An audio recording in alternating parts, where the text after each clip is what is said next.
Hey, it's Dave Bauer. And this is Brian Mertens, and you're listening to ReWilding Conversations. Hey, Dave. Hi, it's Dave. How are you, Brian? I'm good. Happy Good. New Year. Yeah, and Happy New Year to you, my friend. What's your outside view look like today? It's overcast, a little bit gray out there, but It's actually right around the freezing mark, so it's a little bit warmer than it has been. Well, ditto here. We're relieved. Yeah, we had sun and very, very cold temperatures, and for the last day or two we've had rising temperatures, but we've lost our direct sun. But it's a bit pleasing, actually. It was pretty chilly for a while. Yeah, for sure. Yeah. So, what might excite us for our conversation today? Well, I think today we were going to talk about bird language and tracking, which is one of my favorite topics. It's definitely one of the skills that really got me particularly interested in connecting with nature. It was like one of the first things that really captivated me, where I was like, oh man, I have to learn this. This is so amazing. And I thought it would be fun to just get into this, and I don't know too much about, to me it's always interesting because, when I say the word bird language, I think there's a lot of different things that people take away from that. It's not like a really well-known term or anything. Right. And so what does that mean to you when I say bird language and tracking? Well, that's great. I mean, you're hitting on words that you've used frequently in our conversations that I've always thought, I got to ask this guy more about this stuff. So today's episode is going to give you that chance to play the interviewer, I think. So, I mean, I'll answer that question, and I might come back with a question right away if that's okay. But when you talk about bird language, I'm certain that all organisms find remarkably novel ways to communicate with each other. And most recently, the hidden life of trees exposed me to trees themselves we've now documented, not that they haven't been doing it for centuries and centuries, forever, but we now have the capacity to document the chemical signals that trees send to one another, both through the air and through the ground, in terms of modalities of communication. So when you talk about bird language, I'm fully confident and very certain that birds within a species and possibly across species, when it comes to an alarm call, and those that there's real communication there. So language I interpret as communication. So bird communication, bird language. If bird language is not synonymous with bird communication, then I'd like to pause here and give you a chance to either say yes or, well, let's add to that. So go ahead. Back to you. Yeah, absolutely. And I would say that it definitely there is definitely the communication part of it. And like the fact that birds are actually, when they make the sounds and they fly up, they're doing all their different stuff, there's actually meaning behind that. And totally, absolutely. And I think one of the other parts that is really interesting for me is that not only are the birds communicating messages, some of the most significant things that they're communicating about, it's going to be about survival. It's like, where are the predators, where is it safe, where's the food, that kind of stuff.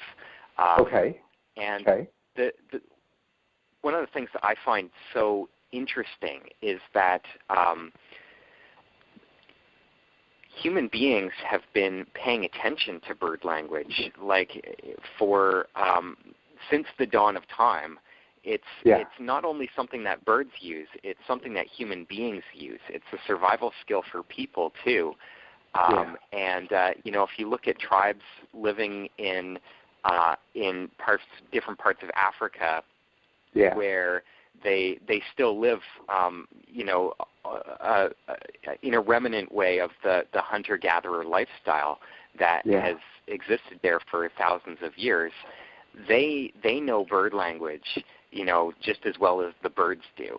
And I think it's so crazy that in modern times, like most people have heard of tracking, and like they've seen like the movie where there's like the tracker and he looks at these marks on the ground and he can tell you, oh, the animal was here like a couple days ago and it was a female and all that kind of stuff. And they're like, wow, that's cool. But bird language as a skill, as like a human skill of people using their eyes and ears to read real-life information from what's happening in the landscape with the birds, is almost completely extinct. And even in like how people, even in like stories, it doesn't really come up in stories in the same way that tracking does. And it's just, when I look at sort of the subset of awareness skills, like if we, like this whole podcast is about rewilding and, reconnecting with that natural part of ourselves. And if we sort of look at all the different skills that are involved in that, there's like hard skills like survival, there's and there's awareness skills like like tracking and knowing the plants and foraging and all these different things that connect us with the land. And bird language is just one of the ones that really has so much potential for connecting people at really the deepest levels with the landscape, because it gives you up-to-date, like in-the-moment live information. When you hear a bird alarm happening on the other side of the forest, just at the very edge of your ear where you can hear, there's an animal there right now. It's not like it's not like a track on the ground where it's telling you about an animal that was here, sometime in the past. It means there's an animal there like right now. And if you can hear those alarms, it really helps you get a lot closer to animals. And so I've had a lot of really close encounters with some really wild animals as a result of using bird language. But that's some more stuff that I'll throw into the mix there, and I'll pass it back to you to see where your curiosity is now.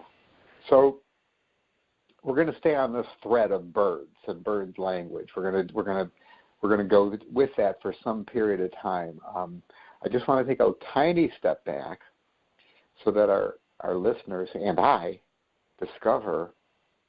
So a trait, a human quality, a human capacity that's, quote, almost extinct.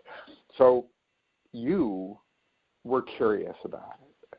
Were you natively, so I'm asking you about your backstory, your history. Were you born curious about birds? Where did that come from, that curiosity about bird language? Can you give us a sense of what did it look like, and how did you know you were interested in bird language? Yeah, absolutely. This is so great. I love talking about this stuff. I was not born with that. Like I can remember in when I was a little kid, and not really even paying any attention to birds. It just didn't even cross my mind that there was something to pay attention for. I knew intellectually of the existence of birds from like hearing stories and things, and I would go camping and hiking. My family was like, we spent lots of time outside,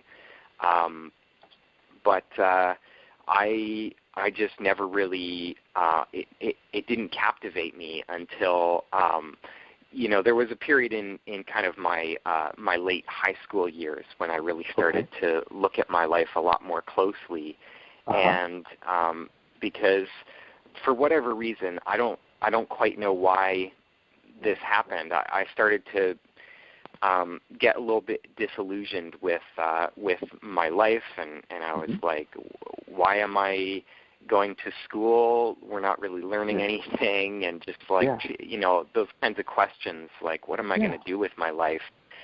And it led me into looking at a lot of things related to psychology and philosophy, and so I started to, in various ways, come across different books. Like one of the books I came across was called The Way of the Scout by Tom Brown Jr. And Tom Brown is a tracking and survival author. He's written a bunch of books and field guides, and he has a school in New Jersey. And his books really inspired me, and I just started learning about how there is this connection between humans and nature, and that there's something at this deeper level where in order for human beings to truly be alive and engaging with life at the deepest level, we need connection with nature. And so through that I came across John Young and the different things that he was teaching about, having a daily sit spot routine where you go outside, and the transformations that happen for people by going outside and spending time sitting in nature every day for a period of months or years. It just totally blew my mind, and really just painted a picture of for people, when you go outside, the normal thing, if we were to look at it at like a human being who's connected to nature, it would be normal for you to hear alarms and to know that there's an animal over there. It's just kind of an intuitive thing. And at that point, as I started to realize that, whoa, there's this whole aspect of the world that I am totally not tuned in with. And, namely bird language and wildlife tracking, the fact that there's animals living their lives all around us every single day. And, and it's not that hard to tune in with them. It just really made me feel like there was this big part of my life that was missing. And so I was like, I got to learn this. And it felt like something that was really core to finding my path in life and being able to live a life that was gonna be in service to the world, as opposed to like being a drain on the world. And so that's from there. That's how I got interested in bird language, and then it was a whole journey actually learning the skill, how to actually do it. So here's this younger Brian Mertens, and take us back in time. You're at that point, you might have been about how old, would you say? Where you were doing your first sit spots, and you were in that phase of your life where you were reading Tom Brown Jr. and John Young. You were about, what was your age about? I was about 16, 17, right in there. Okay, all right. So at what point, how soon, or was it immediately, that you found yourself having that rather unique moment of sitting and acutely listening and having what some people might call, what I'm going to call now, that breakthrough moment, that aha moment that we talk about in the field of creativity, where you got it, you heard it, and there was something that maybe primordial memory of that sound from ancestors, but that was something unique. Did it take many, many hours of sitting and practicing, or was it something that you think, in your recollection, occurred rather quickly once you turned your attention to it. Now, are you talking about like sort of being able to apply the skill? Like, are you talking about the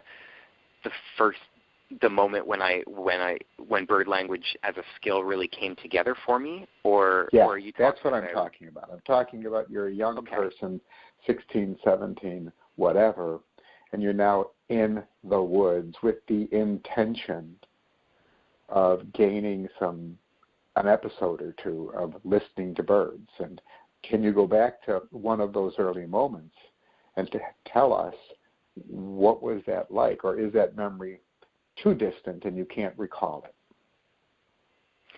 No, I can definitely recall. Okay. I mean, for me, bird language was difficult for me to learn. I didn't really have much in the way of like teachers who could really show me how it works, show me things in the field.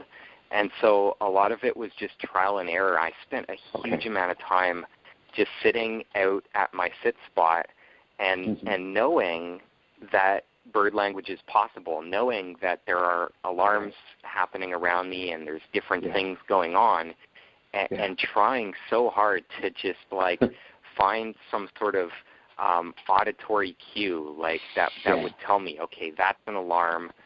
That that call over there is not an alarm, and so I can sort of hear this the what you'd call a concentric ring of an animal, and man, it did take a very long time for me.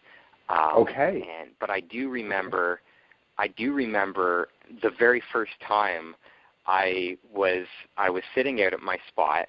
And this was like maybe even like 2 or 3 years out of practice I had been doing at this point. And I was sitting out there one day, and I heard these 2 song sparrows just start like making a bunch of noise. And it's not like all that different from how they normally act, but it just really caught my attention. Something about the intensity of their vocalization caught my attention. And I turned my head over to where there's a like a bird feeder, and I'm just sort of watching and waiting because I can see these sparrows are really upset about something.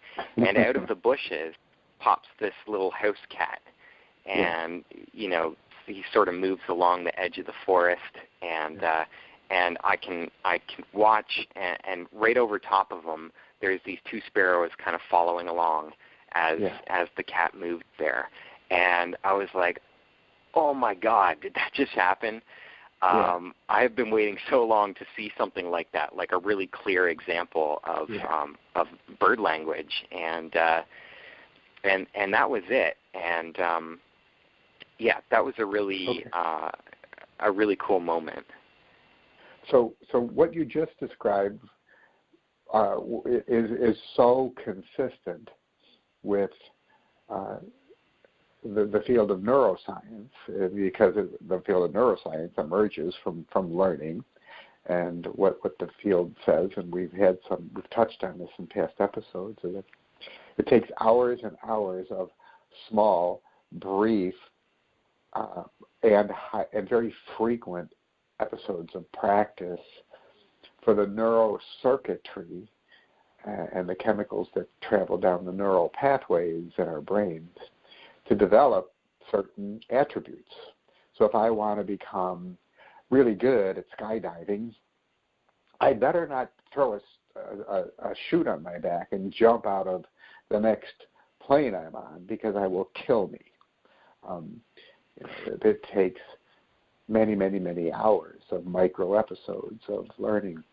And the masters, whether you're a nature mentor master or seeking something in your life that you're curious about, what we know now is the masterful teachers are the ones that know it's highly incremental, and often the early learning, for many, many hours, the early learning on the desire to acquire a new behavior seems totally unrelated to what the learner thinks they're supposed to be learning. So one can probably think back, you can probably think back to episodes that Brown, or Young in the reading you did talked about, where they coach, they mentor, that, and you want to do this first, and you want to do this first, and do all these things first, but don't expect the desired learning to occur yet. It's going to be some time. And in my work as a coach, and not unlike your work as a mentor, nature mentor, I do some life coaching. We try to remind people, when you're seeking a new behavior that you think is desirable, that'll help you, what you just need to be curious enough to do what you did, Brian, which is to sit for many, many hours. Now, I don't mean you sit for hours at a time. You can sit for 10 minutes at a time, but cumulatively, they would become hours, and then the neural pathways slowly develop until you have that breakthrough moment that you might call chance. You might call it chance. That cat might have just been chance. But some people would say, you earned the right to have that episode because of the number of times you spent and you were diligent to the learning process. So one of the things I honor about your work, and I think many of the listeners honor about your work, is you obviously have to be diligent and have put in and continue to put in a remarkable amount of quantitative time doing your work, gaining your qualities of skill as a nature mentor. And when you mentioned bird language, like you said, not everybody walking down the street is going to be able to know what the heck Daddy would even look or sound like. And yet you're saying it's an acquired trait. You acquire it. You said you weren't born with it. So I was smiling on my end of the call when I heard you say, yeah, it was very difficult. It took time. It took many hours of practice of listening. So that's birds, and birds is just one very rich and satisfying piece. I know when I'm sitting on my porch and I'm looking for a new species of bird to draw into my backyard, as I did 2 summers ago, and I was remembering, oh yeah, this is about the time of year that the Orioles are in the environment here. Yeah, I'm going to try again, because I had tried the summer before to set up an Oriole feeder, and it just didn't happen, So I got it out, and I got it out earlier 2 years ago. Earlier meaning, yeah, they're just in the area now. I'm told they're just in the area. And it was so exciting because the visual thing of an Oriole's like a male cardinal. It's a spectacularly interesting bird visually. The males are, female too. And then, as you said, you sit and you watch and you observe and you notice how the male's interacting with the acquisition of the food. And then the female sits patiently and waits for the male to come off the feeder area, remarkably patiently. And then you listen to the calls. And the calls of Orioles, like many birds, are very complex. So I like to whistle. And I actually got to the point where I could imitate a sound I thought was an Oriole-made sound. And when I did it, the first couple times I did it, they just took off. Like they instantly left. And I'm thinking, whoa, what was that? And I knew I was initiating it because I did it like 3 times over 3 days, and every time I did it, they were on the feeder kind of calm and nesting. When I made the sound, they just took off. So I'm curious, coming from your experience, do you have any understanding what sound I may have been stumbling on? Because I thought it was being originated by Orioles, 2 Orioles, and I imitated an Oriole call, and they took off. Would you have some understanding of what I might have stumbled upon? Well, have you heard the orioles make that sound before? Yes, I have. I've heard it, and I know that when I'm hearing that sound in the upper tree canopy, because they like to come in from the upper tree canopy, if you want to attract orioles, they're often scouting a local environment from above in the higher footage of a tree. So they invite you to don't hide your feeder under the lowest branches of dense foliage. Push your feeder out to the periphery of the tree profile, because you want them to be able to visually see it. And I did that one year. I pushed it out to a little bit more peripheral, and it may have been partly why I saw it. So yeah, I'm really rather confident that it was coming, because when they would be coming in, I hear this sound from a distance, and then I don't know, maybe it was just weird, maybe my inflection was just a bit subtle, different or something, but I would wait till they came in and got real calm, and then I would do that call, and they would take off. Now, I didn't replicate it 30 or 50 times. I wasn't like a true scientist who did it lots and lots of times to confirm my observation. And I'm curious about what your thoughts are. Actually, I mean, that's a really great point. I mean, I think one of the things about the whole bird language learning process is that it is very scientific. I like to talk about it in terms of applied science, and you don't have to be doing a full double-blind research study or anything like that. Right. But even just to at this point, you've made some observations, and you have questions about it, like why is that happening? Like what have I stumbled upon?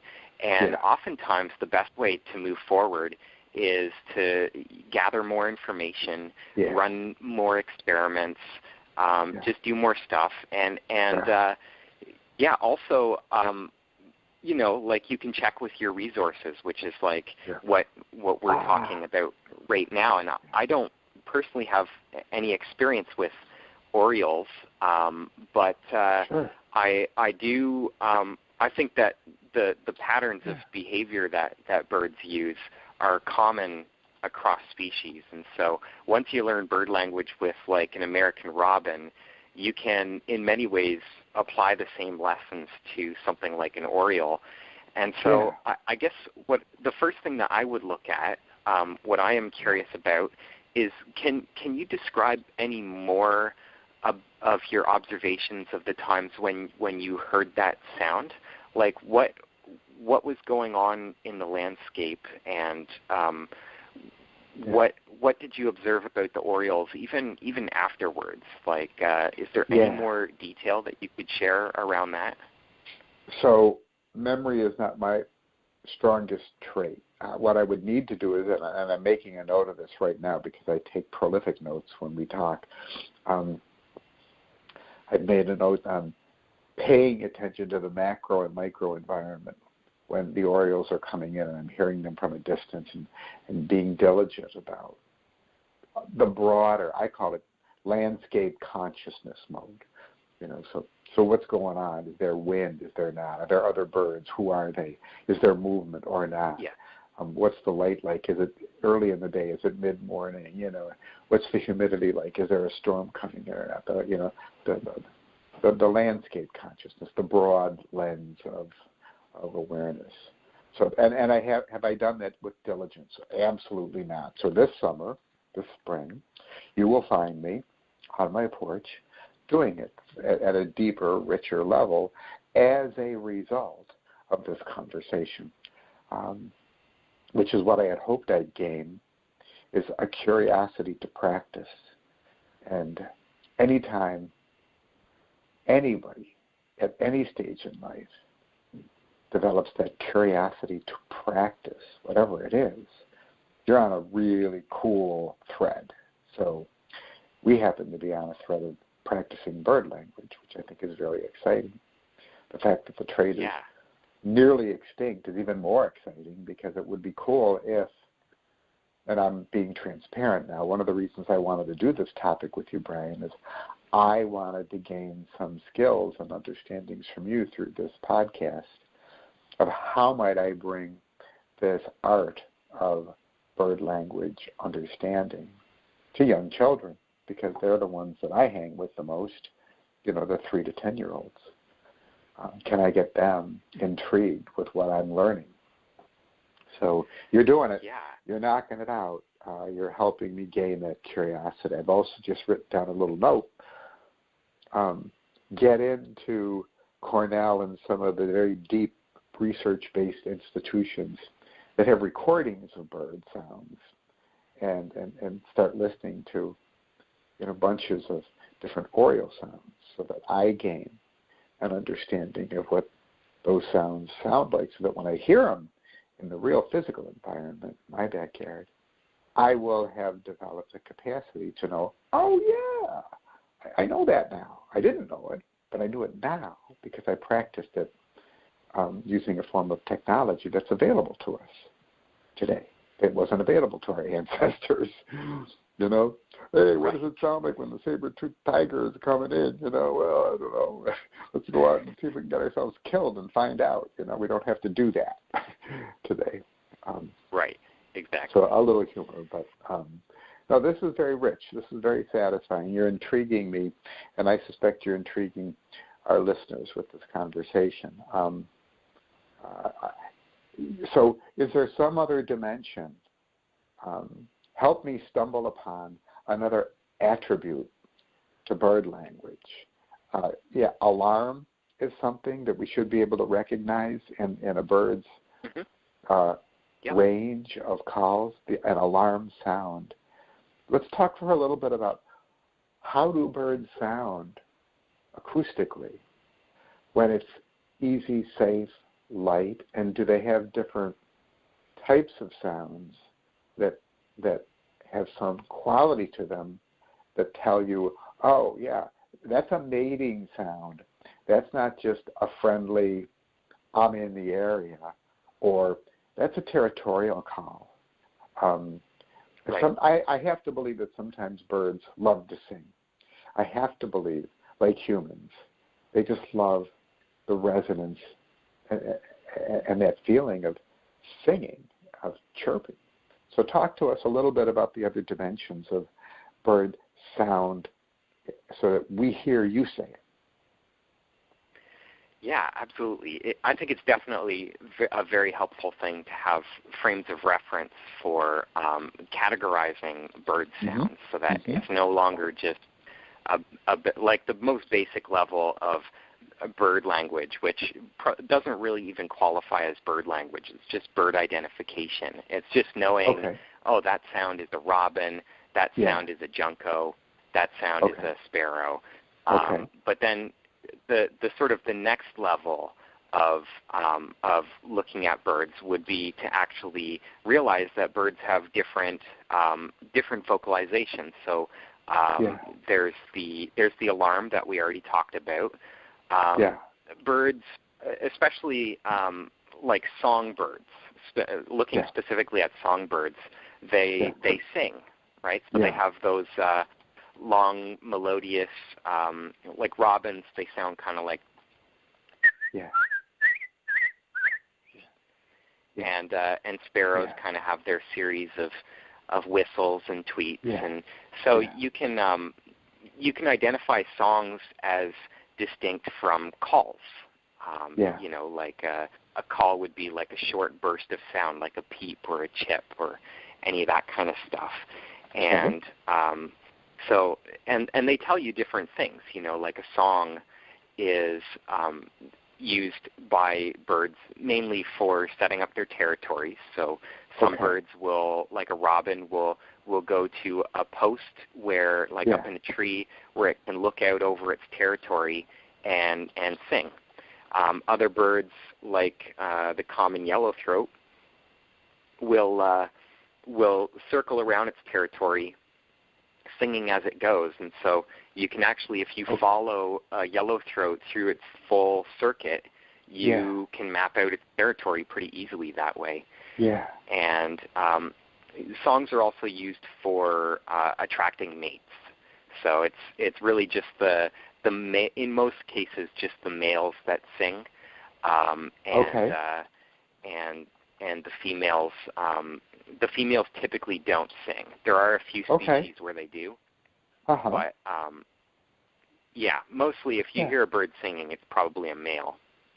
I'm curious. Let's pause just for a second. I'm curious. Yeah. Why do you think that is? Genetically or evolutionary-wise? Here's this curiosity guy, and me asking a very dumb question maybe, but why couldn't the females have evolved an ability to sing? Why do you think that developed the way it did?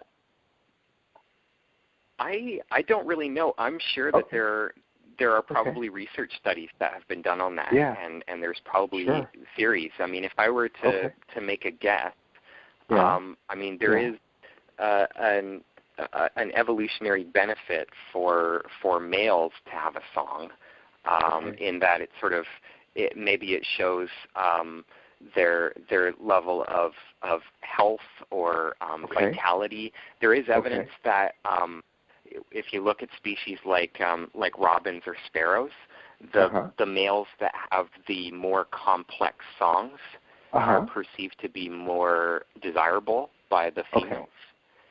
And so it might be a sort of thing where it turned out to be helpful for males to have a really good singing ability for attracting females, whereas the females, they don't really need to use it for that same purpose. So maybe that's why. That helps. That hits a little bit of the curiosity. Cool. So you talk about a subset of birds called songbirds. What would fall outside? In most of our backyards, we see many birds. What would be an example of some birds that wouldn't be classified as songbirds? They don't make those kind of vocalizations, and therefore they're not songbirds. Those would include what? Right. It would be things like waterfowl, ducks, and geese, and seabirds like seagulls, and anything that tends to live on the ocean, and let's see, things like eagles and owls. They're not songbirds. And because of size, size. It's. All right. I think it's. I don't exactly know all the technical reasons why, but it's kind of like a songbird is basically your typical like backyard bird type shape, where it perches in trees, and it has a small territory, and it tends to sing, whereas other things like ducks and geese and they fall into a different kind of category. They're just more distant relatives. Okay, so I live near a creek. A lot of it is taxonomy. Yeah, I live near a creek, and I'm absolutely certain I'm hearing ducks talk to other ducks, and I'm hearing geese talk to other geese, and it's highly intentional, and it travels a great distance. And I know it's about mating, and it's about territory, and it's about this is my part of the creek, and don't mess with my mate. But those vocalizations from those kinds of birds don't fall into a category of acoustical sound that a bird watcher would call song. That's not. We wouldn't classify them as songbirds. Yeah. Right. Yeah. Okay. All right. Yeah, those would be more calls. Like ducks and geese and gulls, they do have a wide variety of calls that they'll use in different situations. But they won't really have anything that resembles a song like you would find in a robin or a sparrow or anything along those lines. Yeah. What's that species that stays very high in the sky? I used to, when I was out with my Irish setter running in the country, I often saw the spring dance of this species. It's obviously an eastern bird, but it undulates into long arcing dives, and it makes these really cool sounds in the up and down movement up in the sky, and it travels in a big circle. I wish I knew. I'm sure some of our listeners know what I'm talking about. Is it very high in the sky? Yes, it's very high in Dave? the sky. Yeah. Would it be a nighthawk? No, I know it's not a nighthawk. It's another species. It's that bird that sits in the woodland and is remarkable. Oh, the one with the really long beak. I used to hunt them, for gosh sakes. It's the grouse. What? A woodcock? Yes, it's a woodcock. Yeah, the mating call of the woodcock. Yeah, that's what it is. Yeah. Yeah. Yeah. It's territorial or mating call of the woodcock. And I remember thinking, oh my gosh, I'm hearing it. Oh my gosh. I've heard when I read about the woodcock that they're very high in the sky and they'll do these undulating, really acrobatic, flight patterns in the sky. And of course, they're almost so high you can't identify them. And if you had binoculars, they're moving relatively quickly. It'd be really hard. Yeah, it's the woodcock. Cool. I was very excited when I remembered that moment while we were talking. I haven't remembered that in a long time. That's a cool bird. Yeah, so birds. So given our time that's left, invite us to learn a little bit more about, you wanted to do some wildlife tracking conversations. So can you take us into a micro immersion of the tracking piece? And I'll let you lead here because I need to let you say a few things, and then maybe I can ask a few questions. What is it? I mean, we see tracks all the time. Everybody sees tracks if you want to look for them. What is it about tracking that excites you and that we can learn from? Yeah. Well, we might have to do another sort of topic on this one, like another podcast. Okay. But I did want to include bird language and tracking together because technically speaking, bird language is actually a tracking skill. So bird language is like a subset of animal tracking, and which is interesting because that's probably not the first thing that people would think of when they hear when we talk about birds, that it's like a tracking thing. Yeah. Typically, what people associate with tracking is like you're out at the beach or there's a mud puddle along a trail, and you see a weird track, and you're like, wow, what animal made that? And so with tracking, it's if we go back again, I always find that there's so much insight in looking at the original application of a skill. So tracking would have been used for hunting to help people find food, and also to avoid danger. Especially back in times when there were things like saber-toothed cats and dangerous animals living amongst your children and your family. You need to be aware of their patterns, and so it's everything from being able to look at a track and say, okay, what animal made this, to actually being able to make some predictions about its behavior. Like I can see that from looking at this trail that the animal was moving at a fast pace, and that tells me that it was probably in pursuit of something, or it was running away from a predator.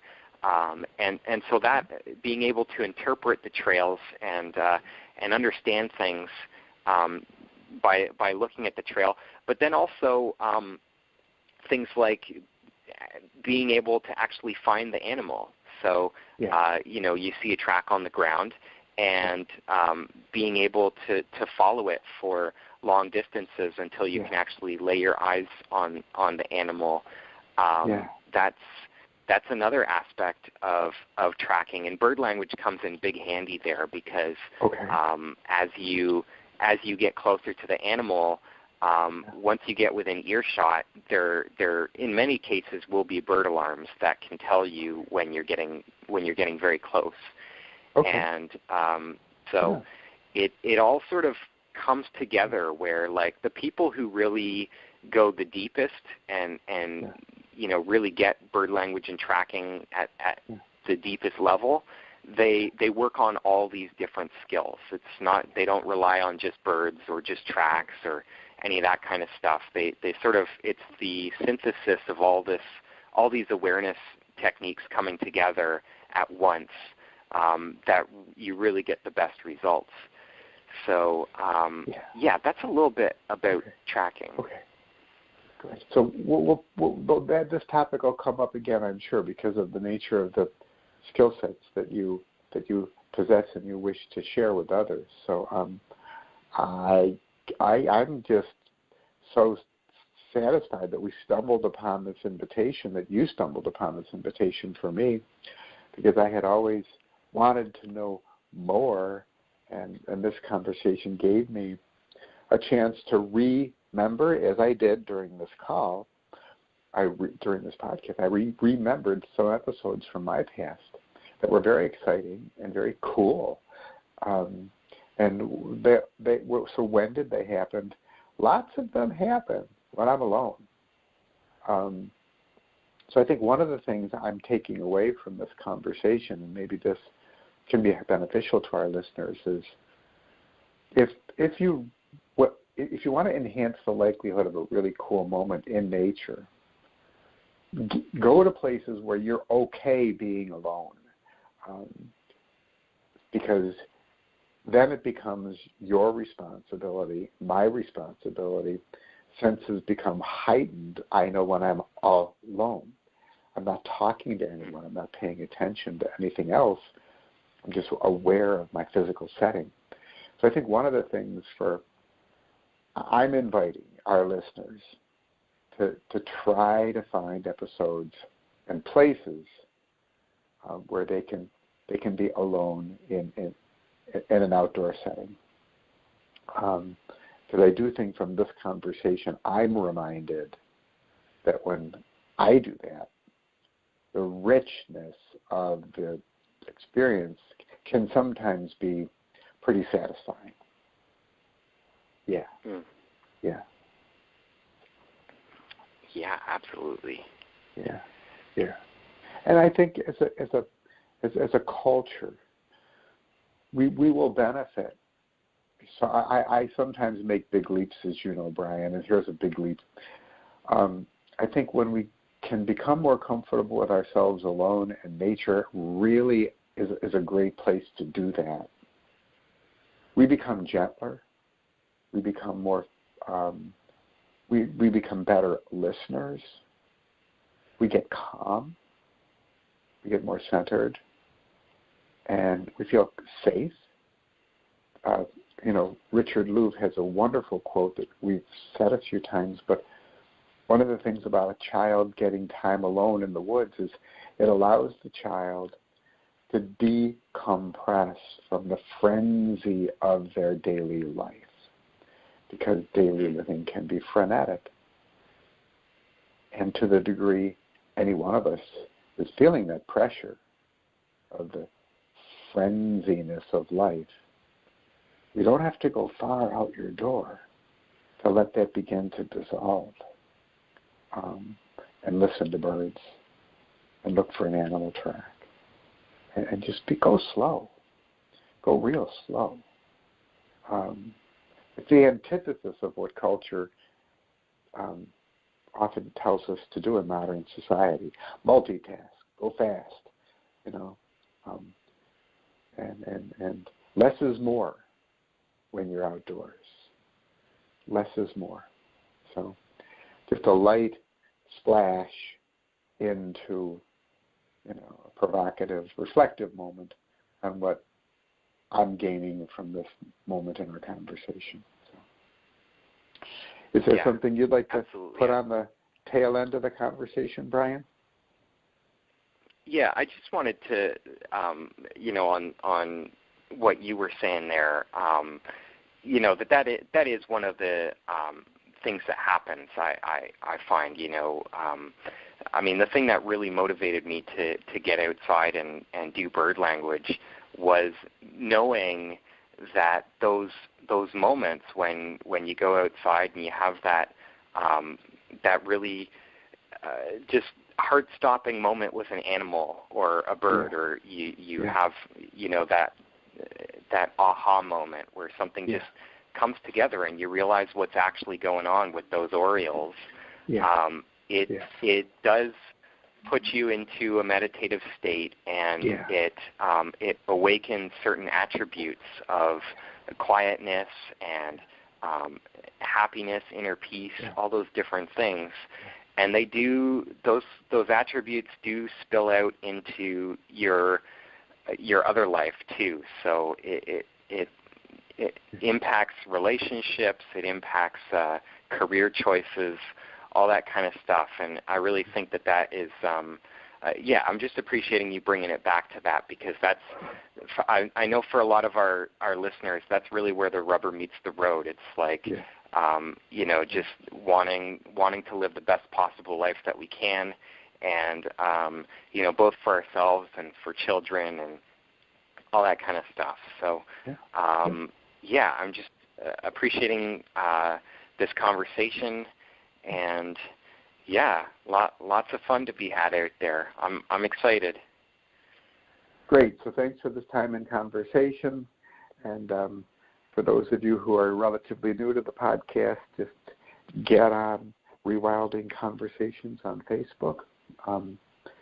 Dial us up and peek at Brian's website, peek at my website, Creative Nature Play, and reach out to us, and let's foster more like-minded people that are gaining some comfort and capacity spending time outdoors.